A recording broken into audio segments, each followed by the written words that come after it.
तो जावेद अहमद की आंख में आंसू आ गए, रोना शुरू कर दिया और कहा कि साहब आप कुछ भी करो, कैसा भी करो, आप आना यहाँ पर, हम परेशान हैं। मैं अपने मरहूम वालिद के साथ, मेरा बचपना था, 12-13 साल की उम्र थी। उस वक्त से मैं हमारे वालिद के साथ उस वक्त के आंध्र प्रदेश के उनके साथ सफर में जाता था। अकेले मैं हैदराबाद से निकला, मेरे पास फोर्ड इंडेवर गाड़ी थी।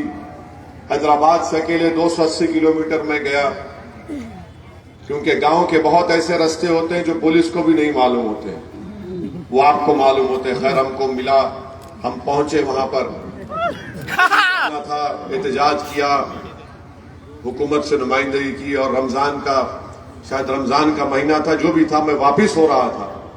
तो फजर की नमाज हम निजामाबाद मुकाम है, शहर है, वहां पढ़े, गाड़ी में डीजल डलाए, और जब डीजल डला रहे थे तो एक ज़ईफ आदमी, मेरे ख्याल से 75 साल की थी, वो पेट्रोल स्टेशन पर आए, हमसे मुलाकात किए, बोले तुम असदुद्दीन ओवैसी हो? मैंने कहा हाँ मैं असदुद्दीन। तो बोले उतरो। हम गाड़ी से उतरे, अकेले थे।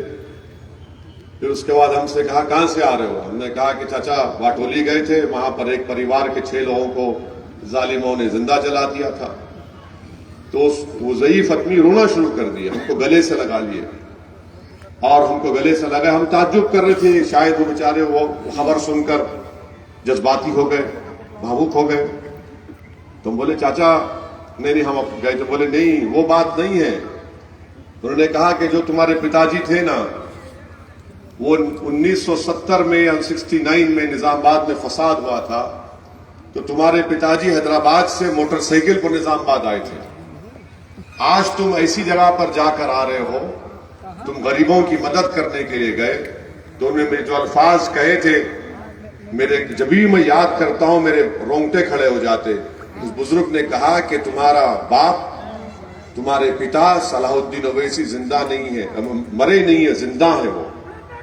उन्होंने कहा कि सुनिए, उस ज़ईफ बुजुर्ग ने कहा कि सलाहुद्दीन ओवैसी मरा नहीं है, जिंदा है। मैंने कहा चाचा ये क्यों कह रहे हैं? तो बोले तुमने आज जाकर उन गरीबों की मदद की तो तुम्हारा पिता जिंदा रहेगा, तुम जब गरीबों की मदद करना छोड़ जाओगे तुम्हारा पिता मर जाएगा।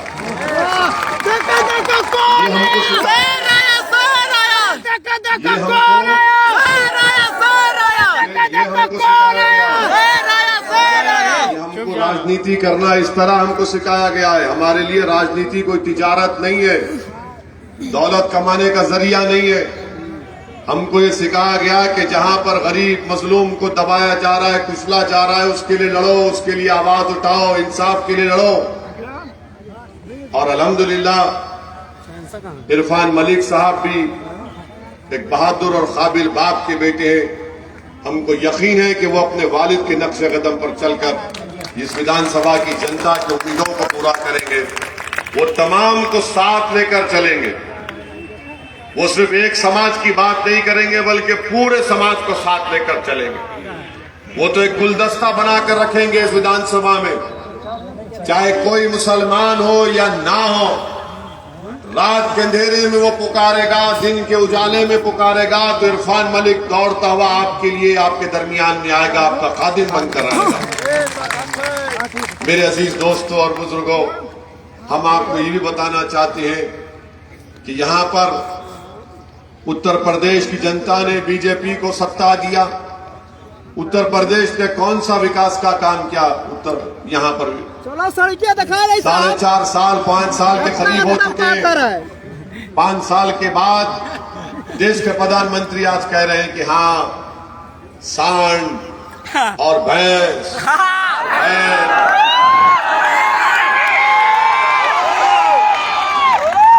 किसान की फसल को खा रहे हैं।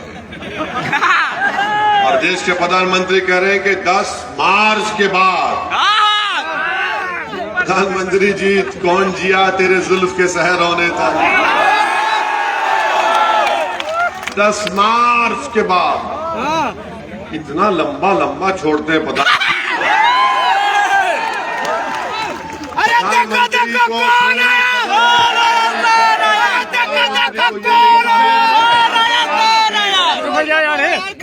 ये सांड और तमाम के लोग जानवर मिलकर खेत को साफ कर दिए।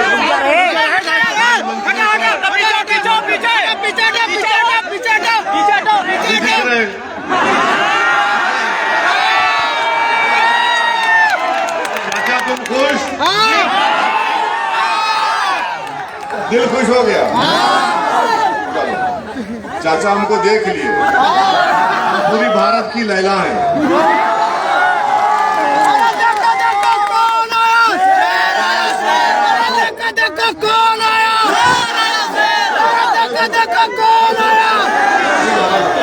जिंदा जिंदा रहेंगे।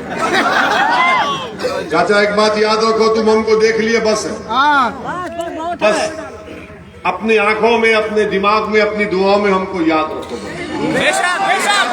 नहीं चाहते आपसे, और आप हमको देख लिए, मगर असल देखने की चीज तो ये इरफान मलिक है। इसको कामयाब कर दो आप, ये हम आपसे हाथ जोड़कर अपील कर रहे हैं, आप इनको कामयाब कर दीजिए। हम आपसे बता रहे थे, चुट्टा सांड की बात कर रहे थे, चाचा ने कह दिया I want to see you. वाह भाई वाह। तो मेरे अजीज दोस्तों और बुजुर्गों, 5 साल के बाद आज देश के प्रधानमंत्री को होश आया, वरना वो तो नहीं मालूम कौन सी दुनिया में थे। आज 10 मार्च के बाद कुछ होने वाला नहीं है। और प्रधानमंत्री का आइडिया क्या है? प्रधानमंत्री और उनकी योगी हुकूमत ने 5 साल पहले उत्तर प्रदेश के युवाओं से वादा किया था कि 70 लाख नौकरियां देंगे। अच्छा, यहाँ से किसी को नौकरी मिली तो? किसी को नौकरी मिली तो? किसको नौकरी चाहिए? मीडिया वाले आप भी उठा दो, हालात खराब होने वाले हैं। अब आप बताइए, 70 लाख का वादा किया, झूठ साबित हुआ, तो प्रधानमंत्री कह रहे हैं कि जो पढ़ा लिखा ग्रेजुएट है, डिग्री होल्डर है, इंजीनियर है, डिप्लोमा सर्टिफिकेट है, तुम फिक्र मत करो, तुमको और एक रोजगार देंगे। क्या देंगे? गोबर देंगे, उसको पैसे। आप बताइए, देश के प्रधानमंत्री है, भारत के संविधान में आर्टिकल 51 बोलता है कि साइंटिफिक टेम्परामेंट डेवलप करो। अंबेडकर का बनाया हुआ संविधान, आप उसकी बात ही नहीं करते। तो भारत के प्रधानमंत्री नहीं है, वो दिल्ली के बादशाह सलामत बन चुके हैं। तो उनका उत्तर प्रदेश का वजीर बोलता है, बादशाह ने ये बात कही तो मैं कैसे पीछे हटूं? तो उनके वजीर कौन है? योगी बाबा। बाबा ने कहा कि जब बादशाह सलामत ने बात कही तो योगी ने कह दिया कि मैं चुनाव के बाद 10 तारीख के बाद जिस किसी के पास सांड होगा मैं उसको 900 रुपये दूंगा। आपको मालूम कितनी तौहीन है ये? उत्तर प्रदेश में जो विकलांग है, जो हैंडीकैप कहते हैं अंग्रेजी में, उनको सरकार महाना 1000 रुपये पेंशन देती है। जो विकलांग है उसको 1000 रुपये और एक सांड को 900 रुपये। बाबा, आपके पास इंसानों की जान की कीमत नहीं है क्या? कितनी बेइज्जती कर रहे हैं इंसानों की। तो क्यों नहीं आप उन जानवरों से कहते कि आपको वोट दे दो, विकलांग हमको वोट देगा, इरफान को वोट दे देगा इंशाअल्लाह। आप बताइए क्या क्या लोग कहते हैं। और फिर योगी मोदी जी कहती है कि उत्तर प्रदेश की जनता कह रही है कि मोदी का नमक खाया है इसलिए वोट दे। आप देश का नमक खाए या मोदी का खाए? बताओ किसका नमक खाए आप लोग? हाथ उठाकर बोलो प्यारे। अब मोदी जी बोल रहे हैं मेरा नमक खाए। मोदी जी आप गुजरात से आते हैं, भूल गए गांधी की कुर्बानी को? आप भूल गए महात्मा गांधी की वो लड़ाई को? उसी गुजरात की सरजमीन पर क्या किया था गांधी ने?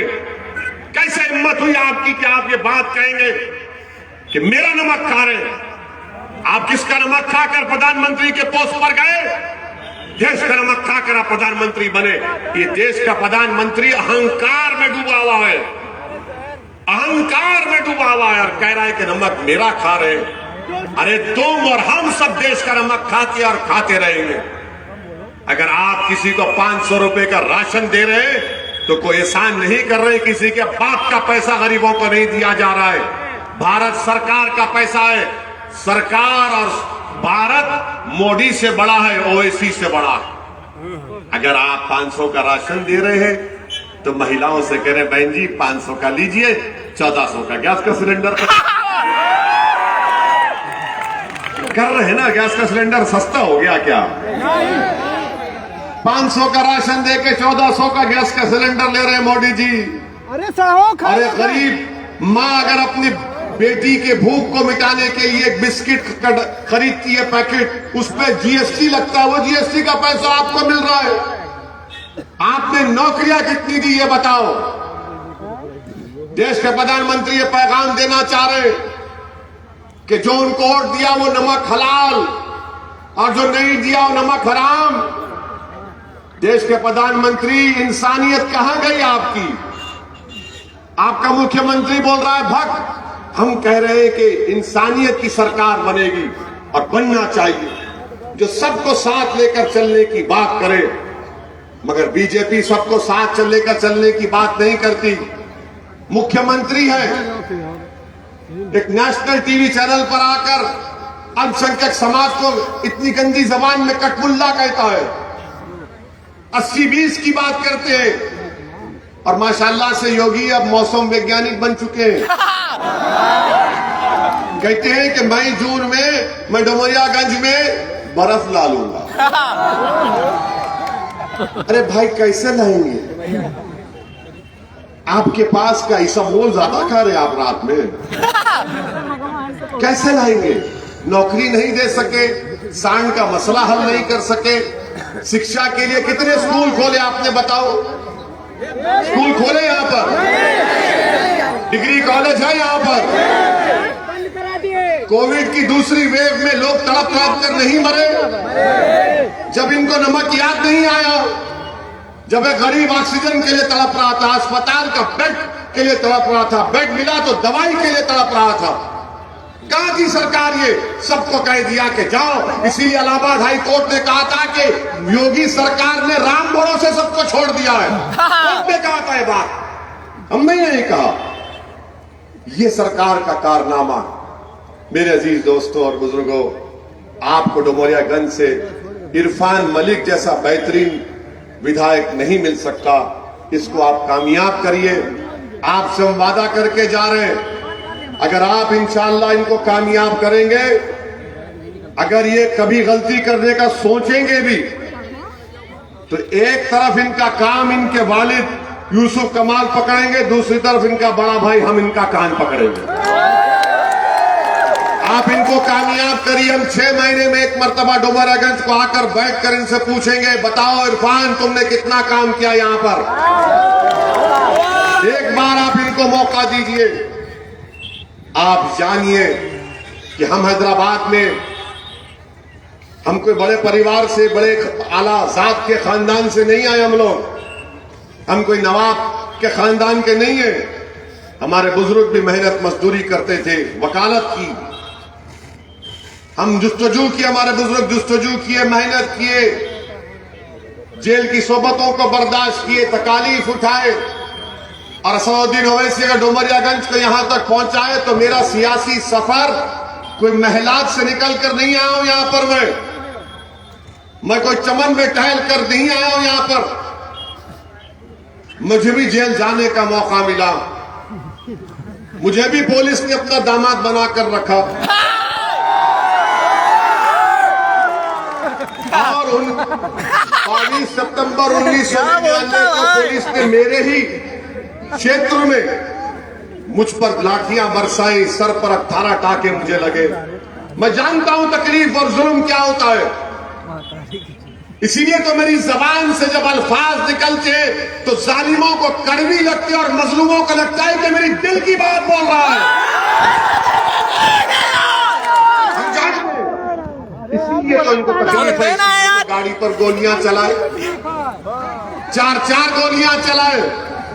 ये चोर किस्म के लोग, नाथुराम गोडसे की नाजायज औलाद, हम जब टोल गेट पर रुके तो 4 गोलियां चलाई। अल्लाह ने फैसला कर लिया था कि आज हम नहीं मरेंगे, तो अल्लाह ने बचा दिया। आपकी दुआएं थी, हमारी मां की दुआ थी। अब यहां पर अगर कोई कह रहा है कि ओवैसी आएगा तो ऐसा करूंगा वैसा करूंगा, मैं उनसे कहना चाह रहा हूं,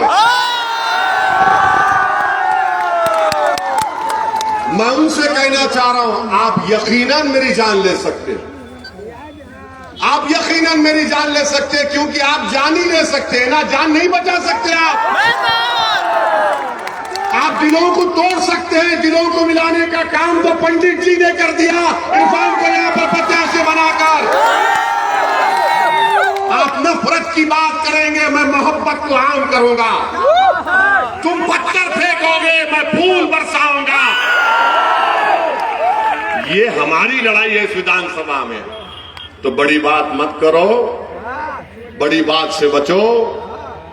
सबको इस दुनिया से जाना है प्यारे, कोई अगला तो कोई पिछला, कोई यहाँ रहने नहीं आया है। और हमारे बारे में तो सबको बड़ी फिक्र होती है, ऐसा करेंगे ये करेंगे। अरे बाबू याद रखो, मैं कोई मुर्गी का बच्चा नहीं हूं, शेर का बेटा हूं। मैंने आज तक कोई सिक्योरिटी ली ना कभी लूंगा इंशाअल्लाह ताला। जंगल में शेर अकेला ही फिरता है ना। आजमा लो तुम्हारी किस्मत, आजमा लो, आजमा लो तुम्हारी किस्मत। अगर अल्लाह ने लिखा मुकद्दर में कि शहादत मेरी मुकद्दर में है, तो मैं कहूंगा अल्लाह हक तो यह है कि हक अदा ना हो सका। ये डराने की बातें मत करो, अपने गली में घर में पुकार लेना, हमारे पास नहीं आना। और जब हम संसद में 5 मिनट के लिए तकरीर का मौका स्पीकर साहब हमको देते, तो 300 बीजेपी के एमपी कान लगाकर सुनते, अब क्या बोलेगा, क्या समझे ना। तो ना तुम हमारी जबान का मुकाबला कर सकते, ना अकल का मुकाबला कर सकते। जिसके दिमाग पे पर्दा पड़ गया वो अनाप शनाप बकता है। माफ करते हैं उसको, बेचारे को अपनी शिकस्त नजर आ गई कि पंडित जी खड़े हो गए, ये समाज खड़ा हो गया, इरफान जीत रहा है, तो अनाप शनाप बोखलाहट में बोलना शुरू कर दिए। जमीन खिसक रही है, नजर आ रहा है कि अब हार होगी, यहाँ से कामयाबी इरफान की होगी, और अल्लाह इरफान को इरफान बनाएगा इंशाअल्लाह। इसीलिए बोखलाहट में आकर बहुत सी बातें करते हैं। अच्छा हाँ, आते हैं भैया, किसी को नहीं छोड़ेंगे, कर्जा किसी का नहीं रखेंगे। अब ये सपा वाले बोल रहे हैं ओवैसी आएगा तो बीजेपी जीत जाएगी। भाग, बीजेपी जीतेगी है। हम तो क्या 2019 का चुनाव लड़े, पार्लियामेंट का लड़े थे हम। हमारा कोई प्रत्याशी था? नहीं, हमारा कोई प्रत्याशी था 19 में? तुमने बीजेपी को वोट दिया? दिया तुमने? हमने तुमसे कहा था, ये हमारे एजेंट आकर तुमको बोले, नहीं दिए ना। तुमने बीजेपी को कितनों ने वोट नहीं दिया था 19 में? हाथ उठाओ। कोई नहीं दिया था। अब ये हमारा हमको जिम्मेदार, ये हमारा हाल ऐसा है कि कल अखिलेश यादव के घर में अगर भैंस दूध नहीं देगी तो बोलेंगे नहीं, भैंस ने ओवैसी का भड़का भाषण सुन लिया।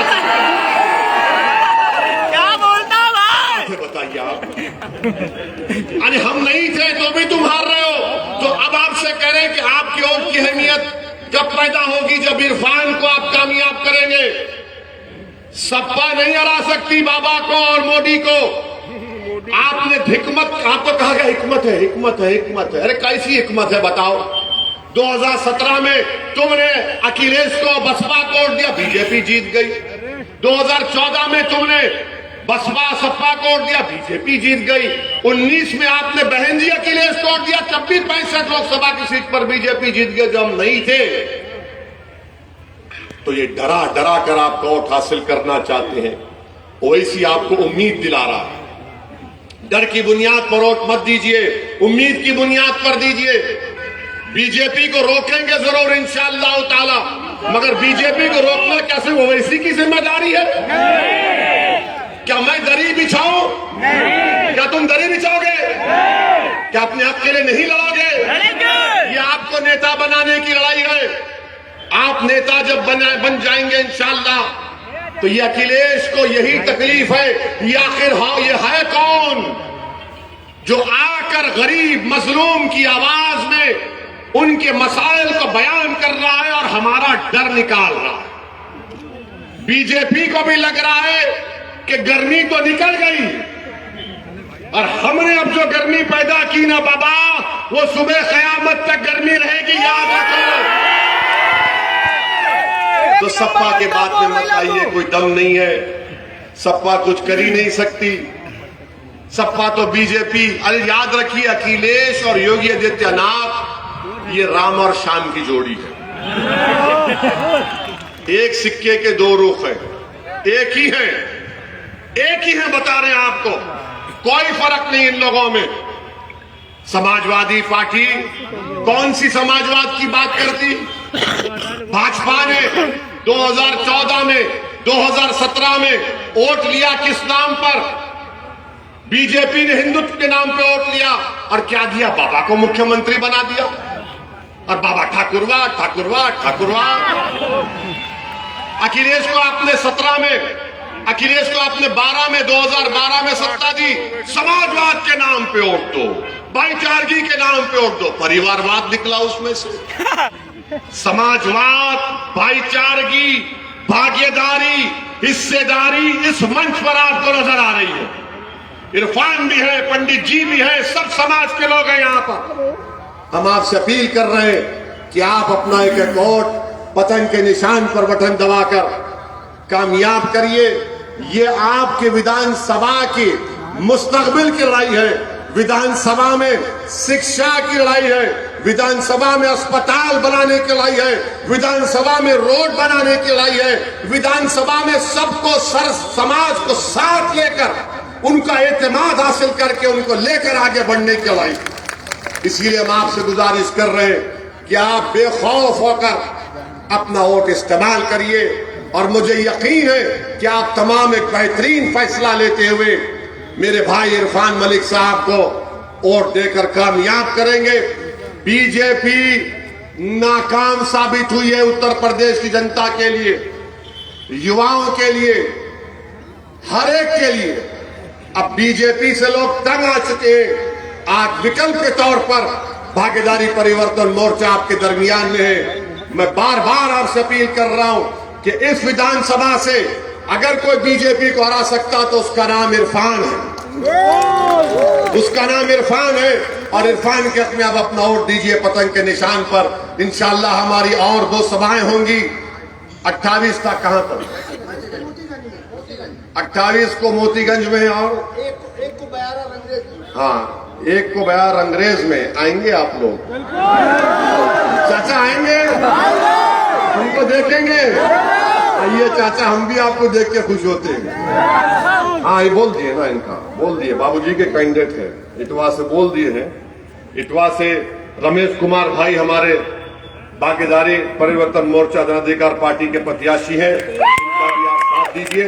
और आपसे एक बात कहकर रुखसत हो रहे हैं कि मुत्तहदा तौर पर अपने वोट का इस्तेमाल करिए, मुंतशिर मत होइए।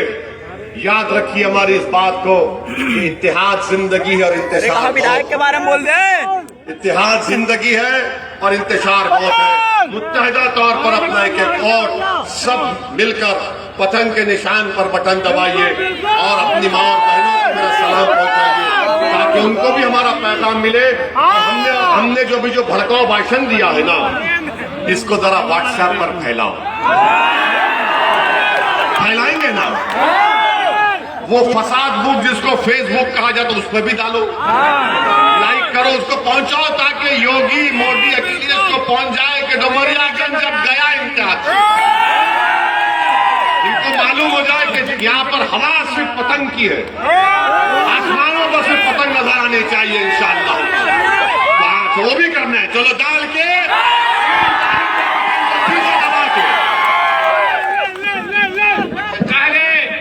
मुत्तहिद हो जाओ तो बदल डालो निजाम गुलशन को और मुंतशिर हो तो चल जल्दी चल। हमारे कौमी शहर में